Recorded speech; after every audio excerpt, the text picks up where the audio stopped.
This Obsidian Entertainment situation is getting really crazy. Now we have the original co-founder of Obsidian Entertainment, Chris Avellone, coming forward on Twitter stating that his company should be sued for hiring discrimination. And yes, his former company would be more apt because he's not there anymore. And what transpired getting him to this point is even crazier than anything. What's going on, guys? Welcome to another episode of Smash JT. As if anything worse could be going for Avowed, here we are now with a former co-founder of the entire company pointing at that company saying, burn them to the ground. They are awful people. Man, there's no boring days in the game industry, are there?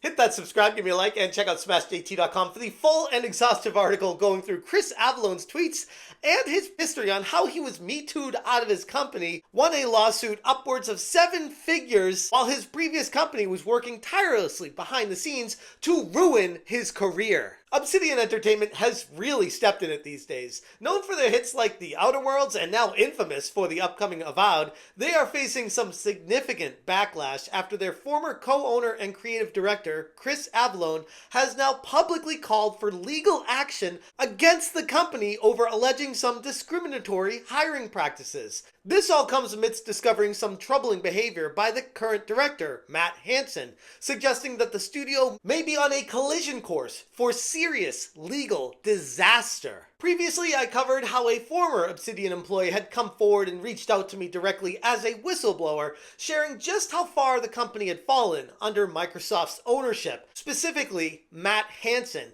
and how this character at the company is pure evil. And if you missed that video, I highly recommend checking it out because there's some serious information in that video exposing just what's so wrong about Obsidian behind the scenes. The current storm that they're dealing with right now centers around how Matt Hansen took to Twitter, or X initially, and made some pretty inflammatory statements against white people, specifically saying, "Reminder to black artists out there who are looking for portfolio reviews or job advice. My DMs are open and you will always have my priority. We got too many crusty white dudes in this field. Please let me help you replace me one day. I want to go back to living in the woods," which is insane enough in its own right, which I've already talked about plenty in previous video. I'm not going to try to break this down yet again, but it takes a very special form of insanity to put those words together and think it's perfectly normal for the world to see.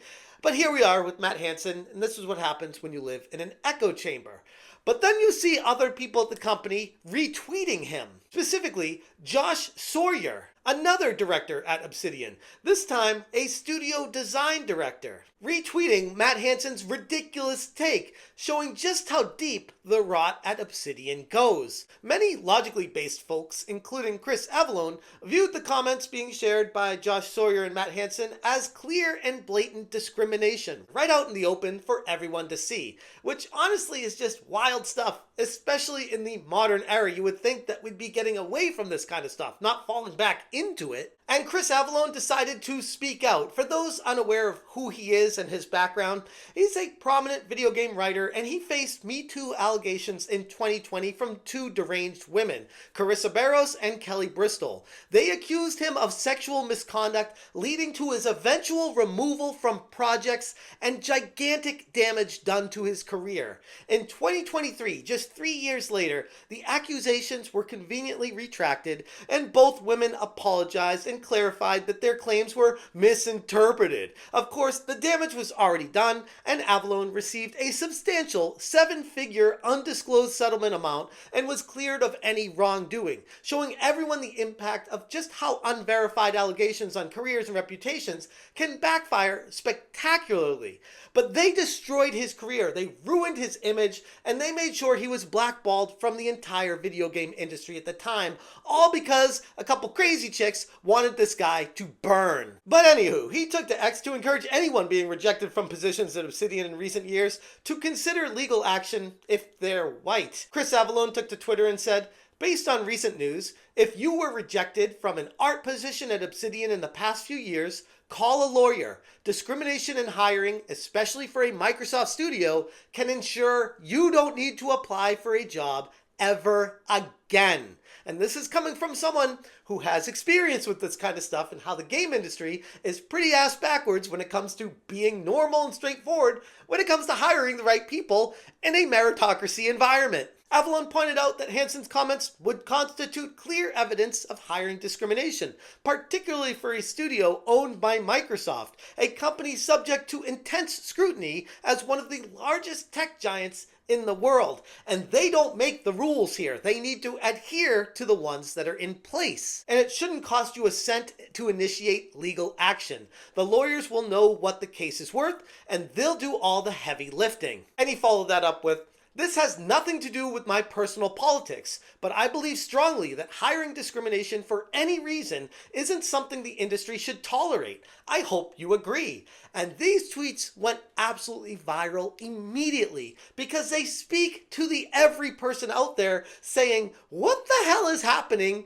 in the game industry specifically right now? And how is this stuff allowed to fly where it's pure, blatant, straightforward discrimination happening right in front of our faces, and there's nothing that anyone's been able to do about it until people like Matt Hansen come forward and say really stupid things on Twitter and publicly on social media, where it kind of opens up that whole can of worms of, oh, wait a second.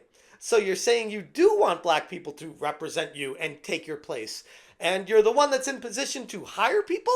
We're going to take a deep dive on what your hiring practices look like then, because that is something that is kind of like the tip of the iceberg when it comes to problems in a hiring situation. Avellone isn't alone in his criticisms either. According to a retweet from Ian Miles Chong, he said, "Avowed art director at Obsidian and Microsoft brags about being racist and sexist against white guys. It's in the company's unspoken hiring policy, which he's partially in charge of." And this was replied to by Elon Musk saying, "He is confessing to illegal behavior. Won't end well for him."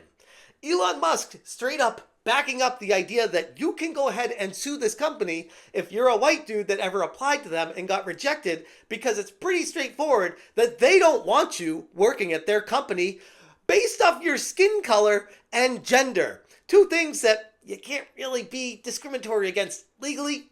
You just can't. There's no real budge on that. Musk then took it a step further and quote tweeted Ian Miles Chong saying, "Satya Nadella, this is illegal." And for those unfamiliar, Nadella is the CEO and head guy in charge of all of Microsoft. The same people behind allowing people like Matt Hansen to go unchecked in an echo chamber for years, suppressing any kind of dissenting voices and pushing forward illegal activities. So at this point, Microsoft needs to be held accountable, and Nadella needs to step forward and apologize for any DEI that's been implemented in their company. Because at the end of the day, the diversity, equity, and inclusion that's being utilized behind these multi-trillion-dollar corporations is illegal. But Elon Musk is far from being the only person fighting back here. People are starting to see what's transpiring, and they're not afraid to speak out. John Dracy, a game director for Unity, Houdini, and Arnold Renderer, Strength and Honor, Frame Rate is King, replied to Chris Avellone stating, "I was actually rejected for an art position at Obsidian. Thanks for the advice." And Chris replied, "Let me know how it goes without violating attorney-client privilege." So right here, we see the walls beginning to close in on Obsidian. Before Avowed even launches, these people are digging their own grave and jumping into it before the game even gets to the finish line. They're tripping on a rock and falling down and not getting up, because some of the people working at Obsidian are straight up just bad people. Not all of them, though. And I want to make sure we focus on that part as well, because people like Matt Hansen that are completely ruining the entire image of a studio from his specific singular actions of one person or being retweeted by one other person there does not speak for everyone at the studio. And it's really unfortunate that there's a couple bad eggs that ruin it for everybody there. But here we are, and this is the result of, well, if it isn't the consequences of my own actions. And working at a company for as long as these people have, seeing these things transpire in front of them, it is your responsibility to speak out.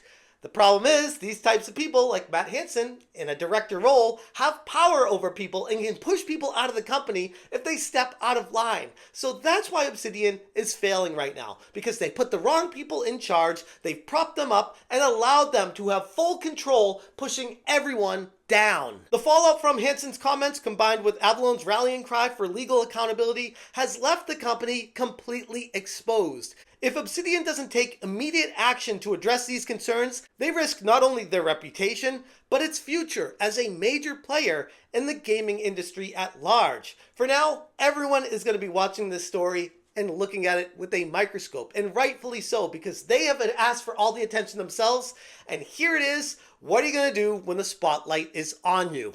Anyways, I'm going to leave it there. If you guys want more information, again, check out smashjt.com for the full article, screenshots, references, and all this other stuff. Huge shout out to Chris Avellone coming forward, saying what we're all thinking, and getting it out there for Obsidian to be on the hot seat, because this is the status that they've earned. Thank you guys so much for watching. If you appreciate what I'm doing, hit that join button, and as always, you stay smashing. My father passed away just last month, and I've been reflecting quite a bit on what both my parents have meant to me.